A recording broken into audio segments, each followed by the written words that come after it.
Good morning students, welcome to enjoy the education. आज हम इस वीडियो में प्रोबेबिलिटी में अनसर्टेन इवेंट में जो प्रोबेबिलिटी का जो आंसर है वो एक्सपेरिमेंटल पर बेस पर बात करें या थियोरेटिकल बेस पर बात करें, उसका आंसर हमें ऑलमोस्ट इक्वल मिलता है, वो हम यहाँ पर डिस्कस करने वाले हैं। तो 17th सेंचुरी में जो पास्कल एंड फर्मेट नाम के जो टू मैथमेटिशियंस थे, उन्होंने हमारे लाइफ के कई ऐसे इवेंट्स को उन्होंने देखा और सभी इवेंट को उन्होंने मैथमेटिकली उन्होंने उसे चेक किया, एक्सपेरिमेंटल बेस पर और थियोरेटिकल बेस पर, दोनों पर उन्होंने उसे चेक किया और उन्होंने देखा कि दोनों में आंसर ऑलमोस्ट इक्वल उन्हें मिलते थे। जैसे कि एक्सपेरिमेंट पर हम बात करते हैं तो उन्होंने डाइस ली और डाइस को 6000 टाइम्स उन्होंने उसे रोटेट किया, 6000 टाइम्स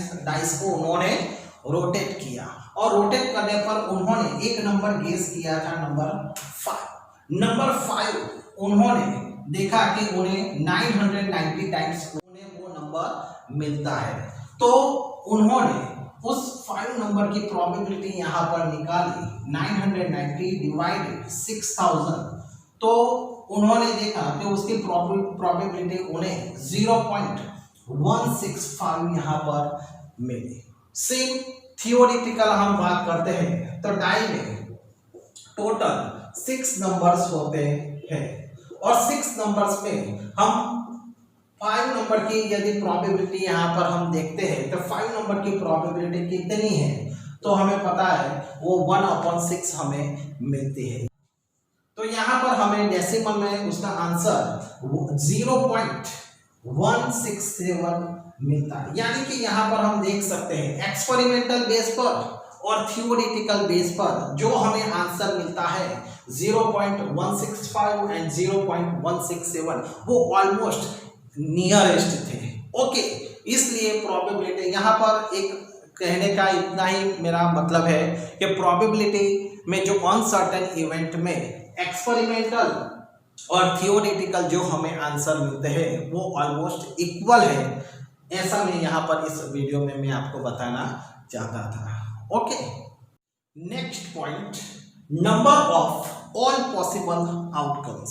तो यहाँ पर हमें जब कॉइन्स 1, 2, 3 या डाइस 1, 2 दी जाती है तब उसमें हमें कितने total number of possible outcomes हमें मिलते हैं वो यहाँ पर हमें पता होना बहुत जरूरी है, क्योंकि कॉइन और डाइस पर हमें कई एग्जाम्स में कई सम्स हमें पूछे जाते हैं।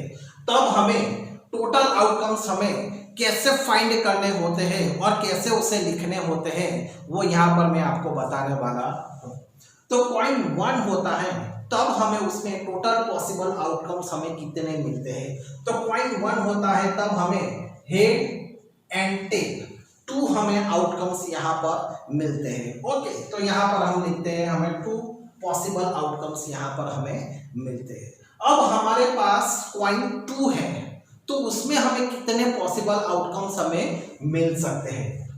तो जब हमारे पास 2 कॉइन्स हैं तब हमें 2 हेड मिल सकते हैं, हेड एंड टेल मिल सकता है, 2 टेल्स मिल सकती है और टेल एंड हेड हमें मिल सकती है। तो इस तरीके से यहाँ पर हम देख सकते हैं कि यहाँ पर हमें टोटल 4 आउटकम्स यहाँ पर हमें मिलता है। कितने आउटकम्स यहाँ पर हमें मिलता है? टोटल 4 आउटकम्स यहाँ पर हमें मिलता है। ओके, उसी तरह अब हमारे पास कॉइन्स 3 है तो 3 जब हमारे पास कॉइन्स होते हैं तो उसमें हमें टोटल आउटकम्स कितने मिलते हैं। तो चलो यहाँ पर हम देखते हैं। तो 3 कॉइन्स है तो 3 हमें हेड मिल सकते हैं, 1 हेड, 2 हेड एंड 1 टेल मिल सकता है, हेड एंड 2 टेल मिल सकती है, हेड, टेल एंड हेड यहाँ पर हमें मिल सकता है। ओके, फिर से एक बार, 3 हेड्स मिल सकते हैं,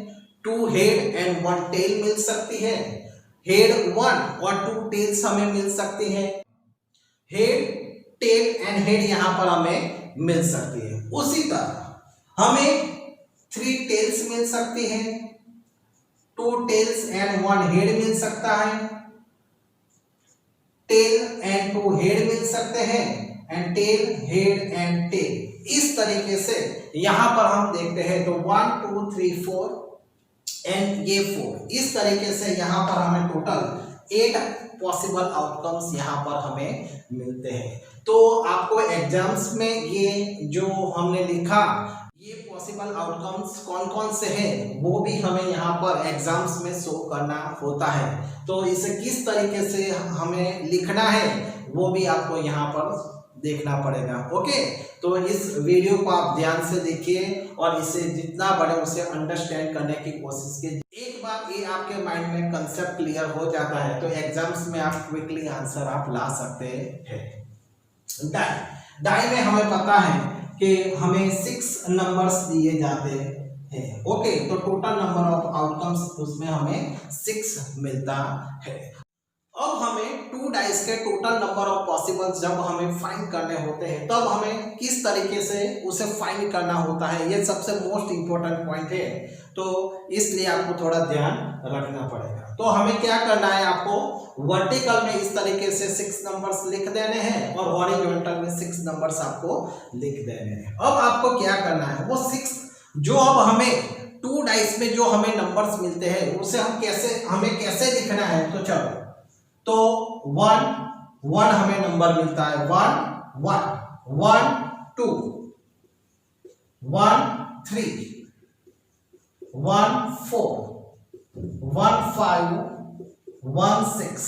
तो आपको इस तरीके से नंबर लिखना है, 1 1 1 2 1 3 1 4 1 5 1 6, इस तरीके से आपको नंबर लिखना है। उसी तरह 2 1 2 2 2 3 2 4 2 5 और 2 6 नंबर हमें लिखने हैं। 2 1 2 2 2 3 2 4 2 5 2 6 3 1 6 3 6 4 6 5 एंड 6 6।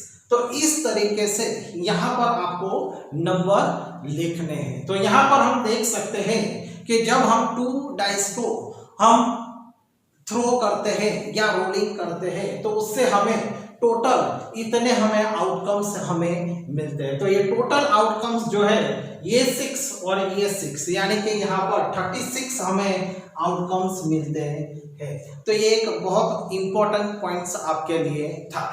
यहाँ पर हम एक नए पॉइंट पर डिस्कस करते हैं जो आपके लिए बहुत मोस्ट इंपॉर्टेंट हो सकता है, सम ऑफ 2 डाइस।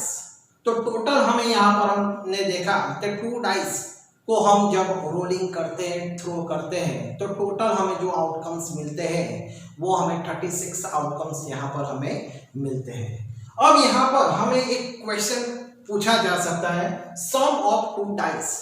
जब हम 2 डाइस का हमें सम करना होता है, जैसे कि ये जो एक नंबर है यहाँ पर 2 डाइस के नंबर हमें दिए गए हैं 1 1, यानी 1 + 1 हम करते हैं तो उसका आंसर हमें 2 मिलता है। ओके, तो इस तरीके से जब हमें पूछा जाता है सम ऑफ 2 डाइस, तो यहाँ पर मैंने लिखा है कि सम ऑफ 2 डाइस का आंसर 1 हमें कब मिलता है। तो यहाँ पर हम देख सकते हैं कि जो सबसे छोटा आंसर है 1 + 1, उसका आंसर हमें सम 2 मिलता है, यानी कि 1 हमें यहाँ पर मिल नहीं सकता, यानी कि 1 को मिलने की जो प्रोबेबिलिटी है वो यहाँ पर 0 है। 2 सम ऑफ 2 डाइस करते हैं तो हमें 1 मिलने की जो प्रोबेबिलिटी है वो यहाँ पर हमें 0 मिलती है। ओके, तो चलो next point, sum of 2 dice. अब सम ऑफ 2 डाइस में हम 2 सम हमें कब मिलता है, तो 2 सम हमें कब मिलता है, तो हम देख सकते हैं 1 + 1 2। तो यहाँ पर हमें 1 टाइम ही ये सब 2 सम हमें मिल सकता है, यानी कि उसकी प्रोबेबिलिटी 1/36 है। अब 3 सम हमें कब मिलता है, तो यहाँ पर हम देख सकते हैं 1 + 2 3, 2 + 1 3। ओके, तो यहाँ पर आप देख सकते हैं कि इस तरीके से आप यहाँ पर देखते हैं तो 2 + 1 3, 1 + 2 3, तो यहाँ पर हमें 2 टाइम्स ऐसे मिलता है 3 सम। तो यानी कि 2/36 यहाँ पर हमें उसकी प्रोबेबिलिटी मिलती है। बाद में जो उसका सिंपलेस्ट फॉर्म जो होता है वो यहाँ पर आप रख देना है, जैसे कि 1/18। ओके, आगे अब हमें 4 सम कब मिलता है 2 डाइस का, तो यहाँ पर हम देख सकते हैं आपको करना क्या है 3 + 1 4, 2 + 2 4, 1 + 3। आपको इस तरीके से ही आपको फाइंड कर देना है 1 2 and 3। तो हमें 3 टाइम्स हमें 4 सम मिलता है। तो 5 सम हमें कब कितनी बार मिलता है, तो 4 + 1 3 + 2 2 + 3 1 + 4, यानी कि इस तरीके से आप यहाँ पर देखते हैं तो आपको 1 2 3 and 4 टाइम्स आपको 5 सम मिलता है। Okay, upon 36।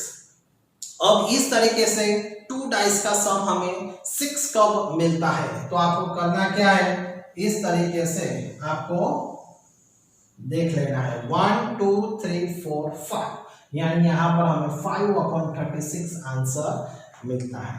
तो चलो 7 सम हमें कब मिलता है, तो 6 + 1 5 + 2, तो इस तरीके से यहाँ पर हम देखते हैं